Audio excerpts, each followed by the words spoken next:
in ASL. You can see we've changed this a little bit, the kind of the setup from earlier today. And again, as we continue to evolve, right? Lots of podiums. Lost our maps. The whole thing was a little bit of a mess earlier, to be quite honest.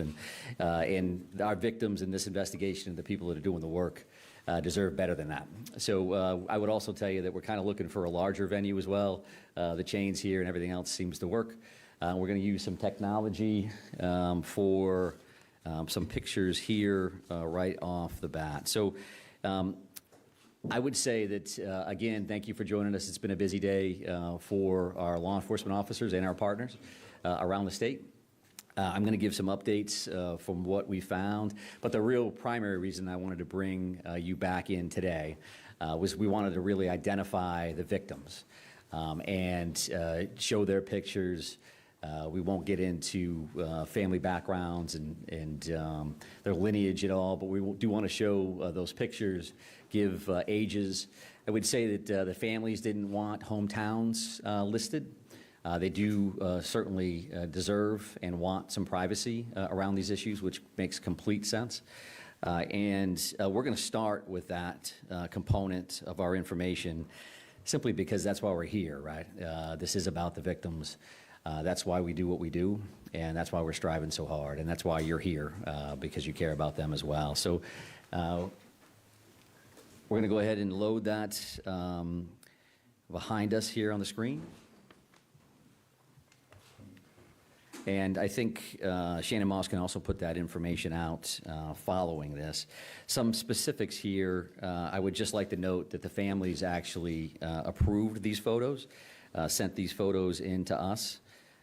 For a lot of different reasons. I think some of them show a little of their character, a little of their relationships, and some other specifics. You'll just see, again, a picture, a name, an age, and then there's a couple symbols there.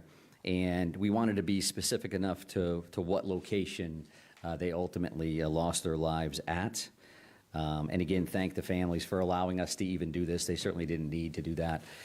They're working through their own struggles. And rightfully so. So I'm going to start with this and then ask for just a moment of silence before we continue on to our next agenda item. But that top left, as you see it, and that is Ronald G. Morin, 55. And I won't read the venues. You can put that all together yourself. Peyton Brewer Ross, 40 years of age. Joshua A. Seal, 36 years of age. Brian M. McFarland, 41 years of age. Joseph Lawrence Walker, 57. Arthur Fred Strout, 42.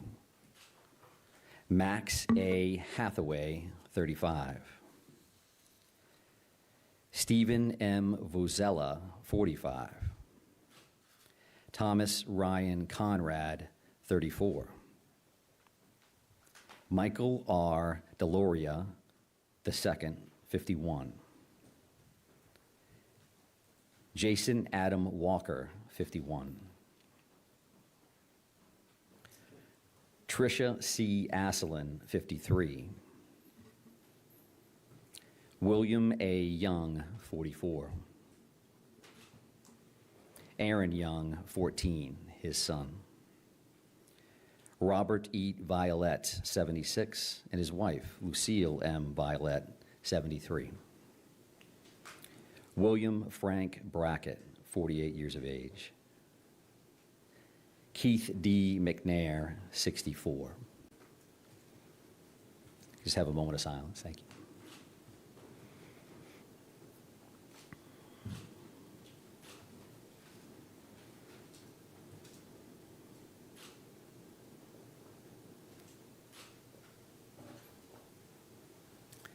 Thank you for that. Truly, truly appreciate it. And we do, again, appreciate that to the family. They did give us those photos. I did not, however, have any of the family members pronounce any of those last names, so certainly no disrespect intended if in any way screwed up the pronunciation. So to move on, I would also like to address the numbers of the victims that I confirmed earlier today with the number 8. And I will tell you that's miscommunication on my part. I was wrong. In talking to our detectives, we had a list for people that had been identified and family members that had been notified. There's also a separate list that involved family advocacy and whether or not they had been plugged into that. So the reality here is that all 18 of those victims, everybody that we listed here today, everybody has been identified and their families have been notified. So we are in contact with them. I would expect some more information later tonight, and I'll definitely talk about it tomorrow morning at 10, reference to Family Information Center, a new location, and some material around that, exactly what services will be available at that particular time. But I definitely wanted to make sure that I correct that mistake from earlier.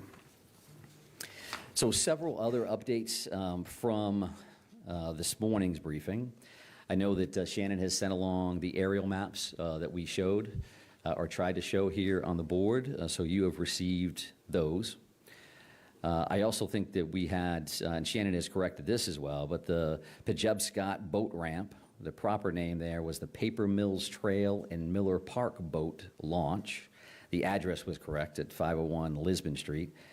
Pejebscott is a little bit further down the river, apparently, and we certainly like and appreciate everybody working with us to make sure that we had the proper location, the proper terminology for that. And other additional updates, the boat launch search of the river, the Androscoggin, they're still out there right now, and they'll be there as long as they can based on the light. And as we mentioned earlier, we're talking about sonars and grid searches and things of that nature. That's time intensive. It's taken them a while to work through there. They want to make sure they do it right.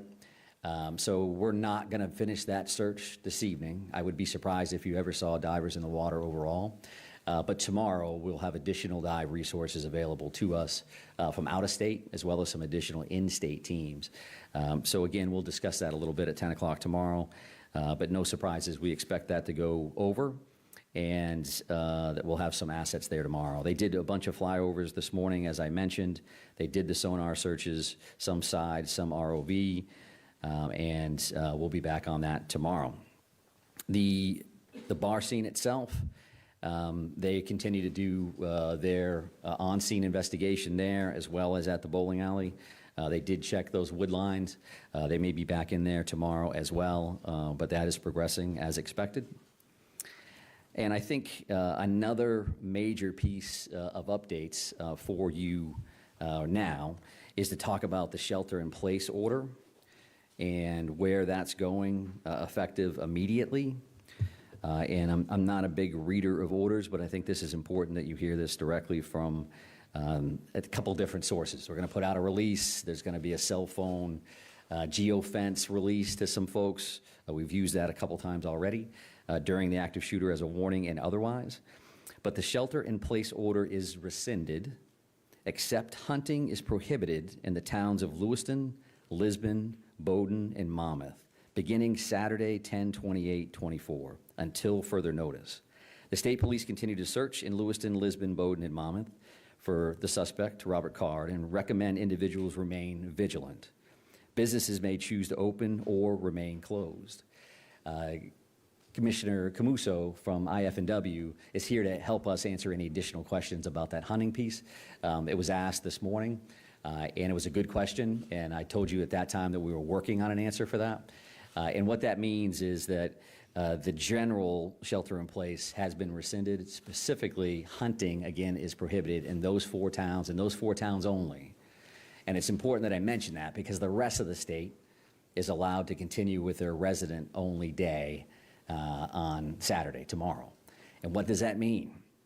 That means that there are going to be communities that hear gunshots from time to time because they're going to be hunting. So we would ask everybody to use caution in that and not think that every one of those gunshots is directly regarding this particular crisis situation, this investigation. So clearly, if they think, if they're suspicious, if they're concerned, they can certainly call their local agencies. But I would ask them to think about that, where they're located, when do they hear that, If they're 150 miles north, do they need to call their 911 center and create a response? And I think I would say no to that unless they have another set of facts, a fact pattern that would believe them that there's a direct connection between that gunfire and what they've heard to this point. So we had mentioned why we made that decision initially, because of the crisis and the situation that we had.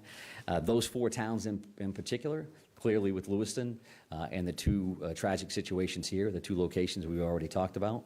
And then you have Lisbon with the boat launch, Bowdoin where the suspect live. In Monmouth, there's other family connections in that particular area as well. So this is not to say that the crisis is over, the emergency is done, we can go about our lives as life is good. We want our folks, we want our residents to remain vigilant and to pay attention to what we share for information. I again focus on what we share is in the Department of Public Safety in the city of Lewiston, because we continue to see a lot of information from a lot of different places that is far from accurate. I would also say in that regard, when we say that we're going to meet you here at 10, we're going to meet you here at 10. And when we say we're going to notify you, we are going to notify you in the afternoon if we're going to get together and what time that is.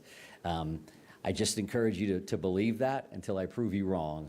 And I won't. And I say that because we've heard some other stuff. There's going to be a press conference at 1 o'clock. And then our PIO, who's incredibly busy, gets 100 emails that says, is it going to be 1 o'clock or is it going to be this? And you've got a job to do, I get it. And we're trying to help you do your job. And if you could help us do our job, that would be greatly, greatly appreciated. So that is some of those pieces for updates from what we worked on this morning. A couple of additional things. Neighborhood canvases, as an example. I did not speak to that. So we talked about large deployments of officers in various locations. What would that look like? Neighborhood canvases could be a couple of officers knocking on a door. And that's going to be happening at various locations around this particular area in multiple towns. Again, if somebody's using their own common sense and they say that doesn't seem right, then sure, call. But you could have 2 uniformed officers or 2 officers with clearly displayed badges jumping out of a marked car to come talk to you as detectives. There was a question this morning around arrival times at the 2 locations, and we had done some research on that, which was hot off the presses walking out the door to come here today. So spare time, as we had mentioned earlier, that initial 911 call occurred at 6:56 p.m. And by the CAD system, or the computer-aided dispatch system, so somebody calls in on a radio and they says, now I'm out at that location. The first officer, the first Lewiston officer arrived based on that system at 7 p.m., so 4 minutes later. The reality there, however, is that there were 4 plainclothes police officers that were shooting on the range in that general area. They hear that call come in, and they're walking into the bar, or rather the bowling alley, in about a minute and a half. So they don't have radios, they weren't in uniform, they hear it as they're at the range, they respond to the address immediately, and then they address the threat and clear the building. For that same location, right, spare time, as an example, you have Lewiston, it's a self-contained police department, they work with everybody, so it's not uncommon to see the Maine State Police in town, but they don't have specific areas to patrol. Calls came in to dispatch centers for the Department of Public Safety that would control the Maine State Police, as an example, at 6:57, so a minute-ish later, and we didn't have necessarily troopers right inside the town, so 11 minutes later our first trooper arrives, which is not uncommon actually, and that's a pretty good response time considering it's an urban atmosphere and troopers aren't here. The second set of calls, as we've discussed, came in at 7:08, so this is the bar and grill. And the first Lewiston officer is responding there at 19:13 or 7:13 p.m., so 5 minutes later. And then really it becomes exponential after that, as an example. Should have mentioned this earlier, but spare time, a minute after those initial officers respond, 8 more are there. Now we're saying now everybody's starting to roll in about the same time, and about 10 officers are responding to the bar and grill immediately thereafter. You got the first folks, and then people are just showing up from the police department and other locations. And that particular calls for service for the Maine State Police through Department of Public Safety dispatches, we got that second call at 7:10, about 2 minutes later than the Lewiston Center received it, and we had officers responding and arriving 3 minutes later. So why is that? they're already flying to the first address, and now we got a second call, and now they're diverting to that second call. So it's obviously they're in town, and they're running hard to that location. So those are the arrival times that I was asked about earlier today. I think based on the list that I made this morning, I think that's all we had for information. And I'll just call that kind of updates and follow-ups, things that I knew you were asking. There were some additional questions from the general public, which has been good for us to receive those through these, right? They get a chance to see stuff, and then they reach out and say, what does this mean? We had a bunch of people reach out about that shelter in place, and what does that mean, and what should I do, and what does that look like? And rather than answer those through conversations with city staff, city leadership, police chiefs, we decided to rescind that order again, but recommend that people remain vigilant as they move forward. So I do appreciate them reaching out, and all of that contact has something to do with our ultimate decision. Where do we go from here? So with that in mind, that's the information that I was asked, and the information that I can update. We do have, I believe, the suspect picture up here as another piece. And the reason that we did this is because it's been quite some time. We've seen that photo, and you have a bunch of different photos. This, in fact, has more of the physical description of his height and weight, and his more official hair and eye color. You could guess at that based on some of the photos that you see, but why do that if we can directly give you that information? So if you could freshen up any material that you have there. It does again show that brown hooded sweatshirt and dark colored cargo pants that are in the photo that we had released earlier, which showed him walking in to spare time with that firearm. So I think that's the information that I wanted to get out to you today. I appreciate you coming back or holding on. I know you have long days and long nights, so that piece you were going to be around anyway, I'm sure. But I am, again, happy to try to take some questions and answers. The chief is here as well, but we did want to keep this tight from an operational standpoint. So, yes, sir. Go back to the timeline. Yep. 4 officers were at the range, I think, right? So can you just go over that again? Yeah, sure. So officers are required to qualify a certain number of times a year, right? So in this particular instance, the officers are in plain clothes. They're shooting at a range right around the corner. The call comes in. They hear that, and they're going to respond, which just speaks to when these things happen, everybody's going. You could be a detective, the chief's bailing out of the station, you could be wherever. Everybody goes. So being Lewiston officers, they go, we know where that is. Everybody gets in the car, and they immediately go to spare time, to help in any way they can, not knowing that, in fact, they're going to be the closest there and the first out. So that cuts almost 2.5 minutes off the original or the initial uniformed police officer's response. And that's not uncommon from a police standpoint. Sometimes you got months where you're thinking, boy, I'm right around the corner when all this stuff happens. And sometimes I'm on the other side of the city when other stuff happens. We're very, very lucky that the officers were that close, because I think you save lives with time responses. And in an urban atmosphere, depending on where everybody is and how busy the night is, that response could have been much longer than that. Sir, yes, sir. Have there been any credible sightings of the suspect by either law enforcement or the public since the shooting took place? Yeah, so we have, again, 530 plus tips and leads that have come in. Some of those have been sightings, some of those have been, and I would say as simple as, but hey, I've got a vacant house that's in this location. I own a barn that I'm afraid to go to. There's something over here that concerns me. So those things run the gamut.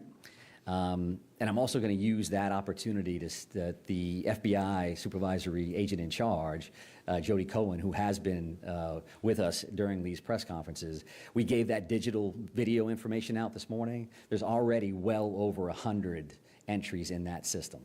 So that means you're putting that information out, and the general public is grabbing hold of that, wanting to be involved, and sending that information in. So I thank you for that, and we certainly thank the FBI. So we're receiving updates from Lewiston City Hall, and they wanted to announce the names of the victims, also provided pictures to really drive home the human loss here, including a father and son, a husband and wife, among the many. Yeah, ages of 14 to 76, those victims. They also announced that the shelter-in-place order has been lifted, except no hunting will be allowed in Lisbon, Lewiston, Bowdoin, or Monmouth. We're going to take a quick break, and we'll be right back.